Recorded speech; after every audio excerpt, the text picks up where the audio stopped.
Is the Force real? Welcome to Philosopher's Corner. I'm John. Is the Force real? So, the Force is the concept from the Star Wars films.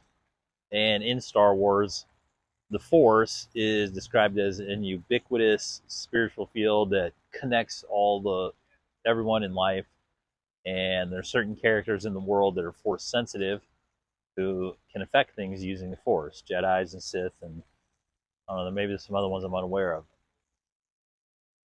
So, is the Force real? What would be, if it's being a metaphor, is it real? Like, as philosophers, we can ask anything in philosophy, so might as well ask some fun questions every once in a while. Um, so, when we look at our reality and we're searching to see is the Force real, the first thing we need to say is there an energy field that's binding everything in the reality? And when we look into science, the answer pretty quickly is yes. Um, Basically, especially when you go into the quantum field, um, basically everything's connected, everything's superpositioned, everything's quantum entangled with the higher higher dimensions and like the lower layers of the reality.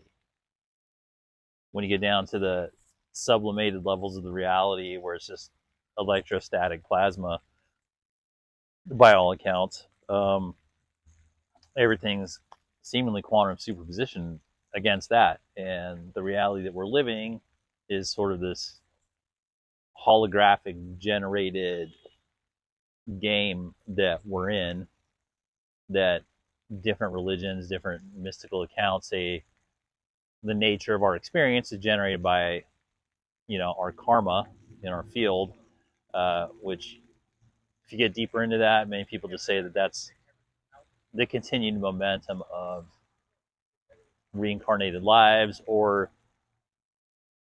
the momentum of your existence as you continue in different forms throughout the universe, because it's eternal and infinite. And so wherever you're at in this particular moment is the momentum of all of your existence, and the reality is interacting with you to generate the experience that you need or want or deserve in the moment. That whole infrastructure comprises the Force. The entire interconnectedness of everything is the Force. Some people might describe it as the ether. Religious or mystical traditions might have different names for it, like the Holy Spirit, or I really wouldn't know. I don't know what the nomenclature is for other mystical and religious traditions, but essentially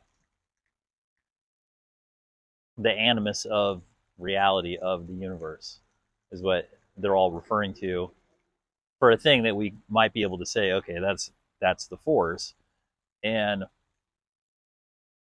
so that's the first portion of, when we're trying to figure out, okay, is the Force real? What is it? Okay, so it's this interconnected, unified field that binds everything. Now, the next thing people want, I think the natural next question when you go, okay, it seems as though the Force could be that it might actually be just the unified field that we're in, that we call reality, where everything's interconnected. And then, I mean, the reason the Force is fun to watch is because characters have figured out how to do seemingly superhuman things with their connection to the Force. They have telekinesis. They can move things with their mind. They can have telepathy, where they can read people's minds or have their minds read, or communicate information from mind to mind non-verbally.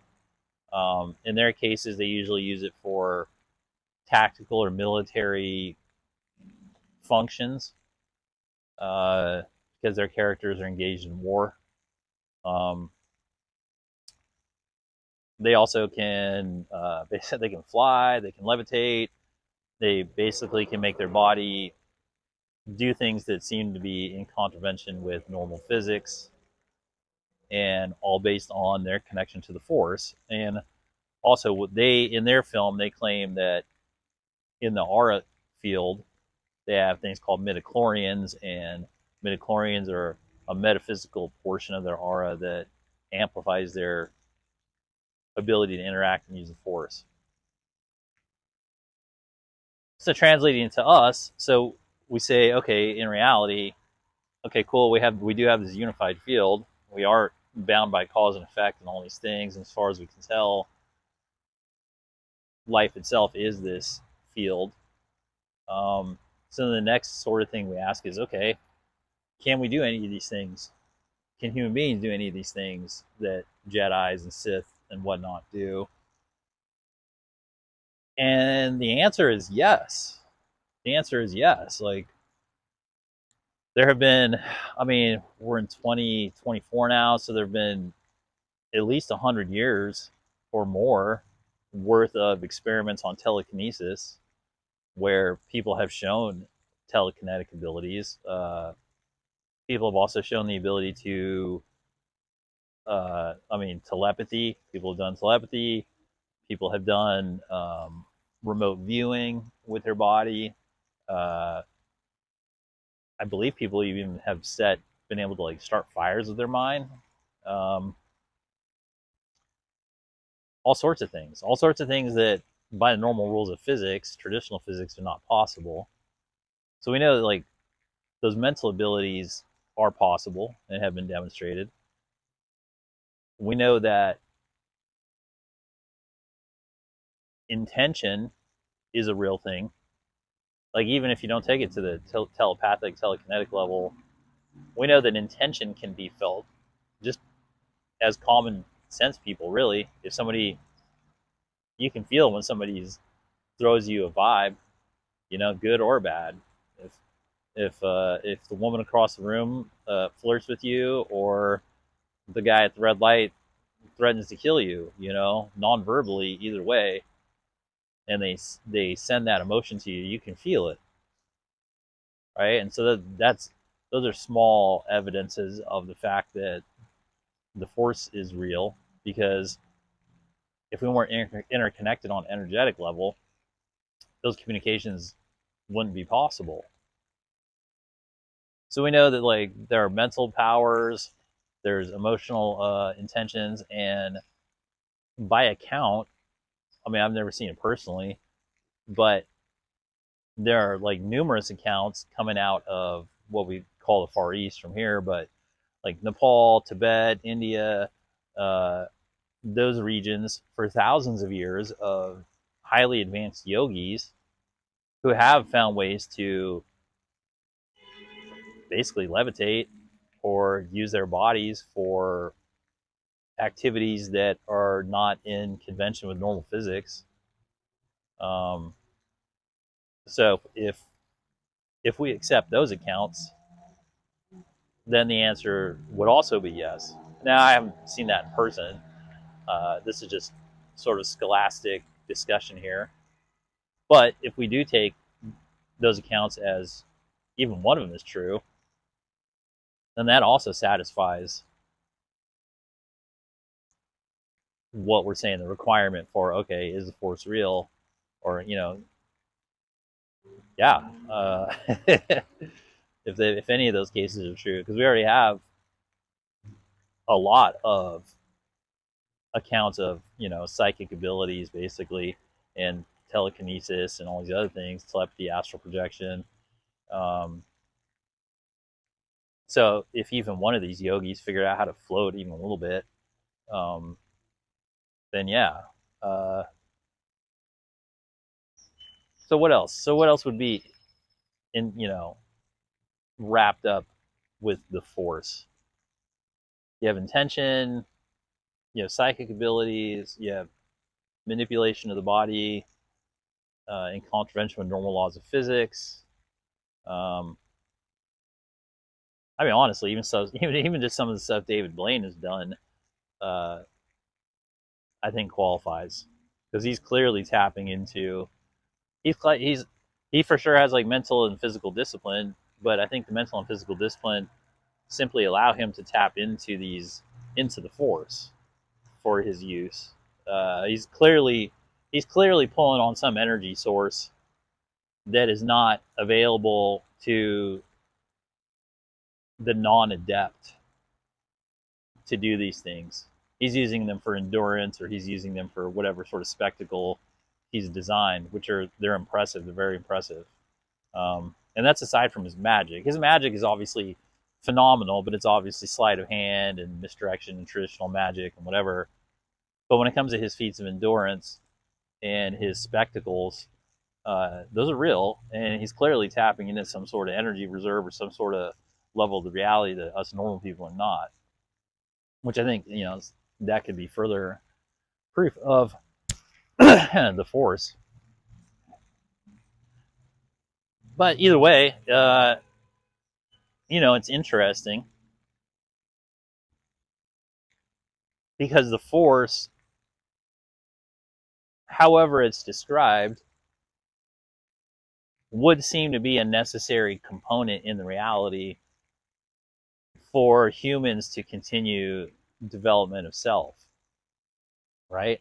Oh, and I didn't even mention, like, if you're going to include any of the actions of, Yeshua, Jesus Christ, or, obviously he was in touch with the Force, and the accounts of his existence are numerous, and the accounts of what he did are numerous, and many are verified. So through independent reporting. So if you're to take the accounts of his life as true, then clearly the Force exists, because he was tapping in all kinds of stuff, and he was changing, he was all sorts of things. So it would seem to be, whatever we would call it, I think the Force is a fine thing to call it.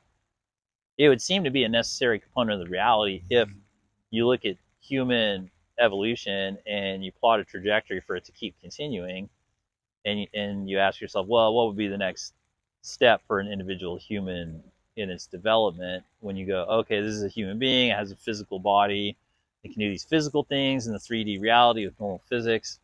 But then also, now we're noticing that parts of the human have, well, we can only describe spiritual organs, what do you call them, like third eye, or all the other pieces. It's not a physiology discussion. But basically, spiritual organs that many traditions and many people from across the globe and across every demographic that you can imagine have come back and said, we have these spiritual abilities. And it would seem that as you take both those things into account, the physical animal side of the human and then the spiritual side of the human, and you chart the trajectory of the evolution, you would say that it would be sort of inevitably trending towards being able to do things like Jedis do, to just be able to go, oh, okay, these spiritual organs, if you look at it just from a purely evolutionary standpoint, human beings develop these spiritual organs, and they're highly sophisticated, and we have reliable reports for millennia that they work, especially when attended to and well treated and given proper consciousness on. And what we can derive from that is the fact that the spiritual field does exist. Because according to normal Darwinian natural selection, which really only covers 3D development, nothing, like, nature's only real function as a eternal machine is to sort of grind out the portions of biological and physical beings that are no longer suited for the natural environment it's existing in. So the presence of any spiritual organ, let alone multiple, let alone areas of the brain that are specifically designed to decode spiritual information, is absolute proof that there's a spiritual field.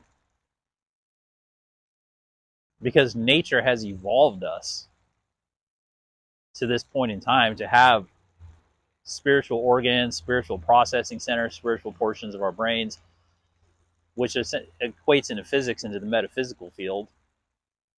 So we have all these metaphysical capabilities which explains telekinesis and telepathy and all the other stuff. So it's absolute proof that there is a spiritual field, that there is a unified, energetic, metaphysical, spiritual field, and we might as well call it the Force. Because using all of reality as the evidence of natural selection and evolutionary features only being present when necessary for the survival of the species because it's practical application in the environment, human beings all, we admit we all have third eyes. And like, without going any further, that's all we need to admit. Oh, so we have this other spiritual organ. Well, ergo, there's a spiritual field, the Force. Well, I hope you found this helpful. Thanks for spending some time here at Philosopher's Corner. May the Force be with you and have fun.